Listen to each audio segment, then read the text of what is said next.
예수님이 죽음을 정복한 기적은 가장 큰 기적입니다. 이 기적은 하나님의 가장 큰 영광을 드러낸 기적 중에 하나입니다. 예수님이 사랑하시던 나사로가 병들었다는 소식을 들으십니다. 그리고 말씀하세요. 이 병은 죽을 병이 아니라 하나님의 영광을 위한 병이라는 것입니다. 4절에 보시면 예수께서 들으시고 이르시되 이 병은 죽을 병이 아니라 하나님의 영광을 위함이요 하나님의 아들이 이로 말미암아 영광을 받게 하려 함이라 하시더라. 병에 대한 새로운 해석이죠. 어떤 사람들은 병이 걸리면 죄 때문에 온 것이 아닌가 이렇게 생각하는 사람도 있죠. 근데 오늘 주님은 말씀하세요. 그게 아니고 하나님의 영광을 위한 병이라는 것입니다. 문제는 나사로가 병들었다가 죽은 지 나흘이 되었을 때 주님께서 그를 일으켜 세우시죠. 사실 역사적으로나 또 예수님 당시에도 이런 일은 없었던 거예요. 그래서 39절에 보시면 그 죽은 자의 누이 마르다가 이르되 주여 죽은 지가 나흘이 되었음에 벌써 냄새가 나나이다. 병들었다가 죽었어요. 그리고 시신이 나흘이 되어서 냄새가 나고 있는 상황입니다. 예수님께서 그 나사로를 살리셨고 그의 무덤을 빈 무덤으로 만들었습니다. 나사로의 죽음과 부활을 통해서 예수님 우리 인류의 원수인 죽음과 대결을 벌이셨고 십자가에 주님께서 싸우실 대전의 전초전 같은 것이었습니다. 썩어가는 나사로의 몸을 다시 살리심으로 예수님께서 부활의 역사를 미리 보여주신 것입니다. 고린도서 15장 53절에서 55절을 보시면 이 썩을 것이 반드시 썩지 아니할 것을 입겠고 이 죽을 것이 죽지 아니함을 입으리로다. 이 썩을 것이 썩지 아니함을 입고 이 죽을 것이 죽지 아니함을 입을 때는 사망을 삼키고 이기리라고 기록된 말씀이 이루어지리라. 사망아 너의 승리가 어디 있느냐. 사망아 내가 쏘는 것이 어디 있느냐. 나사로의 부활은 예수님의 부활의 전조국입니다. 사도 요한이 이제 7가지 표적을 쭉 소개를 하는 중에 그 표적의 강도를 점점 높여갑니다. 처음에는 물로 포도주를 만드시고 그리고 신하의 아들의 병을 고치시고 또 38년 된 환자의 병을 고치시는데 점점 강도를 높여서 이제 죽은 지 나흘이 된 나사로의 삶 속에 부활을 주심으로 놀라운 기적을 일으켜 주신 것을 보게 됩니다. 여기서 하나님이 영광을 받으십니다. 자, 오늘 이 말씀을 통해서 우리에게 주신 메시지가 뭘까요? 첫째로 예수님이 사랑하시는 가정에도 고난이 찾아올 수 있다는 것입니다. 사도 요한은 베다니에 살고 있던 마르다와 마리와 나사로를 잘 알고 있습니다. 예수님이 베다니에 가실 때마다 머무셨던 가정 같아요. 마리아는 향유를 예수님께 붓고 머리털로 주님의 발을 닦았다고 기록하고 있어요. 아주 예수님을 사랑하시는 가정이고 또 예수님을 사랑했던 가정입니다. 이 곳에 고난이라는 병이 찾아온 것이죠. 자, 오늘 1절에 3절을 보시면 어떤 병자가 있으니 이는 마리아와 그 자매 마르다의 마을 베다니에 사는 나사로라. 이 마리아는 향유를 주께 붓고 머리털로 주의 발을 닦던 자요. 병든 나사로는 그의 오라버니더라. 이에 그 누이들이 예수께 사람을 보내어 이르되 주여 보시옵소서 사랑하신 자가 병들었나이다 하니 예수님이 사랑하신 자가 병들었어요. 마리아가 예수님께 향유를 부었던 거예요. 그리고 이제 12장에 가면 다시 한번 마리아가 예수님께 향유를 붓습니다. 이 가정은 예수님이 사랑했던 가정인 것을 보게 됩니다. 특별히 3절을 보시면 사랑하신 자가 병들었나이다. 이 사도 요한은 예수님께서 이 가정을 얼마나 사랑했는지 계속해서 이 사실을 강조해요. 5절을 보시면 예수께서 본래 마르다와 그 동생과 나사로를 사랑하시더니 사랑하셨어요. 나사로를 친구라고 부르죠. 11절을 보시면 이 말씀하신 후에 또 이르시되 우리 친구 나사로가 잠들었도다. 그러나 내가 깨우러 가노라. 사도 요한은 예수님께서 이 나사로와 마르다와 마리아를 얼마나 사랑하셨는지, 그 사랑하는 가정에 고난이 찾아오고, 그리고 인간의 힘으로는 도저히 해결할 수 없는 문제에 직면하는 것입니다. 35절을 보시면 예수께서 눈물을 흘리시더라. 사랑의 표현의 절정이죠. 그걸 보고 유대인들이 36절을 보시면 유대인들이 말하되 보라 그를 얼마나 사랑하시는가 하며, 예수님이 사랑하시는 가정에도 질병이 찾아오고 예수님이 가장 사랑하는 사람에게도 병이 찾아옵니다. 이것이 고난의 신비요 그리고 역설입니다. 하나님 아버지가 가장 사랑하시는 독생자 예수님에게도 고난이 찾아왔잖아요.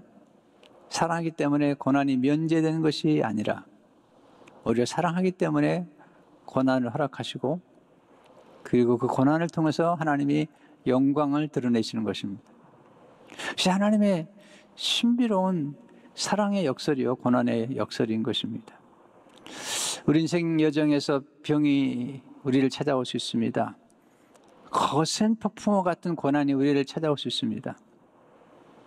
그래도 한 가지만큼은 절대로 의심해서는 안 됩니다. 하나님의 사랑입니다. 하나님은 우리를 사랑하시는 것만큼은 멈추질 않습니다. 두 번째로 하나님은 기도응답을 지체하심으로 큰 영광을 드러내십니다. 나사로가 병들었어요. 예수님을 사랑하는 가족이에요. 그런데 지체하세요. 6절을 보시면 나사로가 병들었다함을 들으시고 그 계시던 곳에 이틀을 더 요하시고, 빨리 가셔야 되잖아요. 사랑한다면. 오히려 이틀을 더 요하셨어요. 먼 길이 아니에요. 18절을 보시면 베다니는 예루살렘에서 가깝기가 한 오리쯤 되매, 한 오리쯤은 2마일 정도예요. 빨리 걸으면 1시간도 걸리잖아요.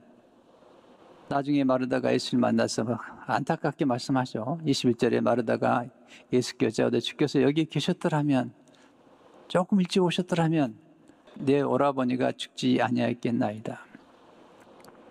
예수님은 서두르지 않으셨어요. 왜 예수님이 나사로의 집 방문을 지체하셨을까요? 그 지체하신 까닭은 그리 하심으로써 하나님의 더 큰 영광을 드러내기 위함이에요. 그냥 아팠던 것을 고치는 것과 죽기 직전에 또 소생시킨 것과 또 죽은 지 나흘이 된 때에 부활시킨 것과, 이건 하나님의 영광을 드러내는 그 강도가 다르잖아요. 여기서 배우는 귀중한 교훈이 있습니다. 하나님의 지체하심은 거절이 아닙니다. 하나님의 침묵이 거절이 아니죠. 하나님이 지체하시면은 하나님의 분명한 뜻이 있습니다. 하나님이 지체하실 때는 더 큰 은혜를 베푸시기 위해서입니다. 하나님의 지체하심에 성급한 결론을 내리지 않도록 조심하십시오. 우리 조금 늦어지면 하나님 날 잊으셨나 봐, 오해할 때가 있는데 그렇지 않는 게 좋죠. 이 지체하신 까닭에 마르다와 나눈 대화가 나오는데, 이 지체하신 까닭에 마르다와의 대화 속에서 하나님 아버지의 놀라운 계시, 예수님이 어떤 분인가를 보여줍니다. 22절 23절을 보면 그러나 나는 이제라도 주께서 무엇인지 하나님께 구하는 것을 하나님이 주실 줄을 아나이다. 예수께서 이르시되 내 오라비가 다시 살아나리라. 지금 무덤에서 시신이 썩고 있어요. 근데 마르다가 그래도 믿음이 좋아요. 지금이라도 구하면 하나님이 들어줄 거라고 예수님께서 말씀하세요. 내 오라비가 다시 살아나리라. 24절에 마르다가 아주 놀라운 대답을 해요. 마르다가 이르되 마지막 날 부활 때에는 다시 살아날 줄을 내가 아나이다. 부활을 믿고 있어요. 근데 마르다의 부활의 신앙은 마지막 날이에요. 예수님께서 놀라운 예수님의 자기 계시를 하세요. 25절 주제를 보게 되면 예수께서 이르시되 나는 부활이요 생명이니 나를 믿는 자는 죽어도 살겠고 무릇 살아서 나를 믿는 자는 영원히 죽지 아니니 이것을 내가 믿느냐. 자, 예수님께서 지체하지 아니하시고 바로 가셨다면 예수님의 이 영광스러운 예수님의 계시를 할 필요가 없었어요. 자, 하나님께서 우리의 기도의 응답에 지체하시거나 또 우리가 기도할 때 침묵하실 때는 우리가 이전에 전혀 경험하지 못했던 하나님의 어떤 특별한 계시와 역사를 경험할 수가 있어요. 세 번째, 하나님은 순종하는 믿음을 통해서 하나님의 영광을 드러내십니다. 예수님께서 자꾸 말씀하세요. 저희로 믿게 하려 함이라. 믿음을 키워주기 위한 거예요. 무덤에 가시죠. 돌로 막았어요. 그 당시에 무덤은 이렇게 동굴처럼 조그만 동굴 같은 곳이에요. 가족 전체가 그곳에 묻히는 거예요.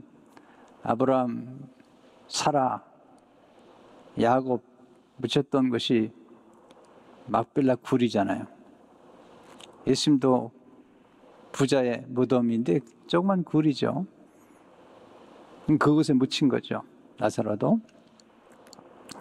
그때 돌을 옮겨나가고 주님 말씀하세요. 38절 39절에 보시면 예수께서 다시속으로 비통히 여기시며 무덤에 가시니 무덤이 굴이라 돌로 막았거늘 예수께서 이르시되 돌을 옮겨놓으라 하시니. 마르다의 반응을 보세요. 39절 그 죽은 자의 누이 마르다가 이르되 주여 죽은 지가 나흘이 되었으므로 벌써 냄새가 나나이다. 주님 너무 늦었어요. 주님이 그동안 죽은 자 살리셨는데 난성 과부의 아들 죽자마자 살리셨고 야이로의 딸도 죽자마자 살리셨고 그러나 나사로 제 오빠는 지금 나흘이 되었습니다. 아니 냄새가 납니다. 주님께서 말씀하시는 거죠. 돌을 먼저 옮겨 놓으라는 것입니다. 왜 하나님이 이렇게 거듭 지체하신 걸까요? 하나님의 지체하심은 통해서 우리의 믿음을 더 강화시켜 주세요. 하나님의 관심은 우리의 믿음이 점점 성장하기 원하시죠. 마크 베터스는 이렇게 말했어요. 믿음의 확장이 일어나기 위해 어떤 것들은 좋아지기 전에 나쁜 상태에서 더욱 나빠져야만 한다. 다시 한번 읽어볼게요. 이게 굉장히 놀라운 진리가 함축되어 있는데요. 믿음의 확장이 일어나기 위해 어떤 것들은 좋아지기 전에 나쁜 상태에서 더욱 나빠져야만 한다. 허드슨 테일러가 선교지에서 돌아와서 병들었어요. 런던에 있는 조그만 아파트에서 18개월 동안 누워있는 거예요. 하나님 우리의 믿음을 확장시키기 위해서 때로 더 좋아지기 전에 나쁜 상태에서 더 나쁜 상태로 우리를 몰아가세요. 예수님 말씀하시죠. 40절을 보세요.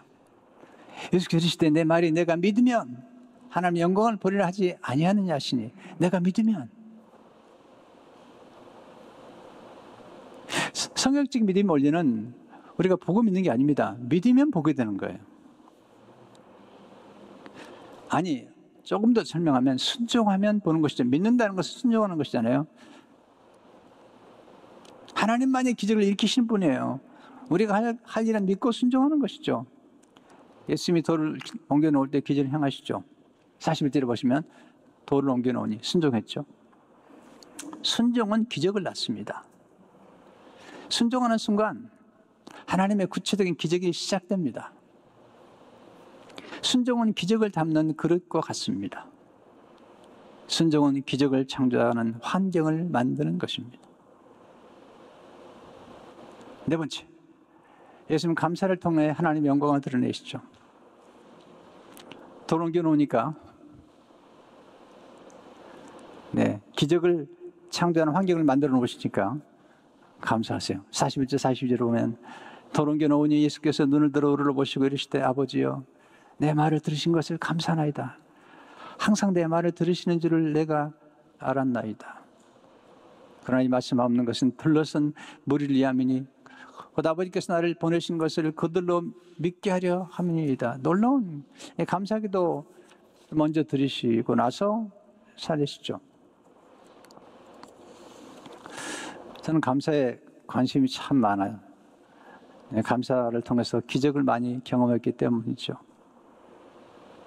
43절에 보시면 이 말씀하시고 큰 소리로 나사로야 나오라 부르시니 먼저 감사기를 들으시고 44절에 보시면 죽은 자가 시적을 벼러 동이처럼 나오는데 그 얼굴은 수건에 쌓였더라. 예수께서 이르시되 풀어놓아 다니게라 하시니라. 천지를 창조하신 예수님이세요. 없는 것을 있는 것처럼 부르시는 예수님이세요. 만약 예수님께서 죽은 자에 나오라 그랬으면 다 나왔을 것 같아요. 그래서 예수님께서 나사로에 나오라고 말씀하신 거죠. 감사가 참 놀라요. 예수님께서 지금 기적을 일으키신 후에 감사한 게 아니고 믿음으로 감사를 드리신 거잖아요.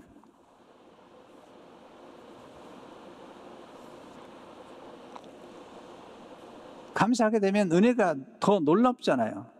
오늘 우리가 성경 암송할 많은 사람의 감사로 말미암아 은혜가 더하여 넘쳐서 많은 사람의 감사로 말미암아 은혜가 더하여 넘쳐서 오버플로우하는 거죠.